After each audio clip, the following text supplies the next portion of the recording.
বন্ধুরা দেখো আসতে হবে যে দেখো তেল কই মাছের রেসিপি।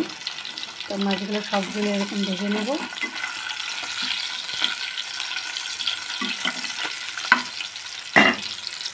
সবগুলো মাছ আমি তুলে নেব।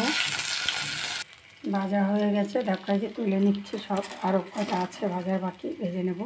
এই যে দেখো আরও ভাজা বাকি আছে, তুলে ভেজে নেব সবগুলোই। এরকম করে বেশি কড়া করবো না, এই যে ভেজে নেব সবগুলো।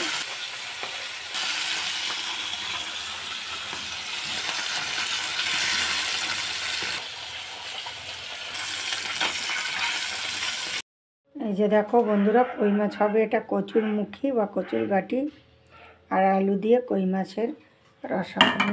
তো দেখতে থাকো। আলু আর কচুর মুখিগুলো ভেজে নেব, আলুর সাথে ভেজে নেব। আলুটা লবণ দিয়ে ভেজে নেব। আর এই কচুর মুখিগুলো খুবই সুন্দর নরম, একদম সেদ্ধ হয়ে যায় ভালোভাবে। এই দেখো আর একটা রেসিপি হবে কই মাছের সঙ্গে। এই দেখো পেঁয়াজ আর মূলো শাক হবে। এই যে দেখো ঝুরি ঝুরি করে কেটে নিয়েছি, সাথে একটু বেগুন দিয়েছি ছোটো সাইজের একটা। কালো জিরে শুকনো লঙ্কা দিয়ে দিলাম সাম্বারে। পেঁয়াজ দেবো, লাল লাল করে ভেজে নেব। পেঁয়াজটা ভাজা হয়ে গেছে, মূলো শাকটা দিয়ে দিলাম।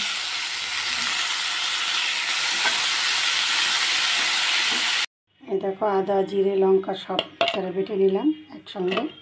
জিরে গরম মশলা সম্বার দিয়েছি, সম্বার দিয়ে দিলাম।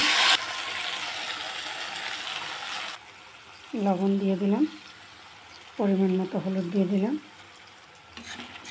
আমরা তো আলু দিয়ে সবাই কই মাছ খাই, কিন্তু আলু আর কচুর মুখে এইভাবে তোমরা খেয়ে দেখো, বেশ ভালোই লাগে। এরকম সুন্দর করে ভেজে নেবে আলুর সঙ্গে, খেতে দারুণ লাগে। আর এই কচুর মুখে কিন্তু গলায় ধরে না, আলুর চিতেও গলে যাবে একদম।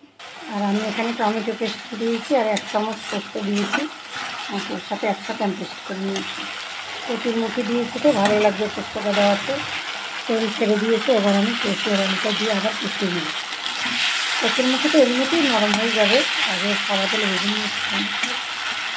তেলটা ছেড়ে দিয়েছে, এবার আমি জল দিয়ে দিলাম পরিমাণ মতন।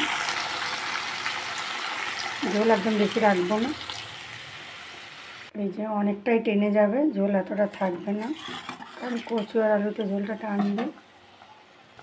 কই মাছগুলো ছেড়ে দেবো এখন এক এক করে। এই দেখো আর বেশি ঝোল হবে না, অল্পই ঝোল রাখবো। সবগুলো মাছ দিয়ে দিলাম। এগুলো কিন্তু একদম তেল কই,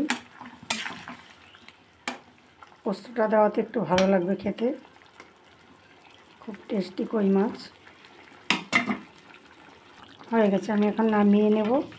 আর এদিকে এই যে মূলা শাক ভাজি হয়ে গেছে বেগুন দিয়ে। এই দেখো হয়ে গেছে আমার কই মাছের রেসিপি বন্ধুরা। কচুর মুখী বা কচুর গাঁটি যাই বলো না কেন, আর আলু দিয়ে আর অল্প একটু পোস্ত দিয়ে। কেমন হয়েছে বলো, সবাই আমার কমেন্টে বলবে।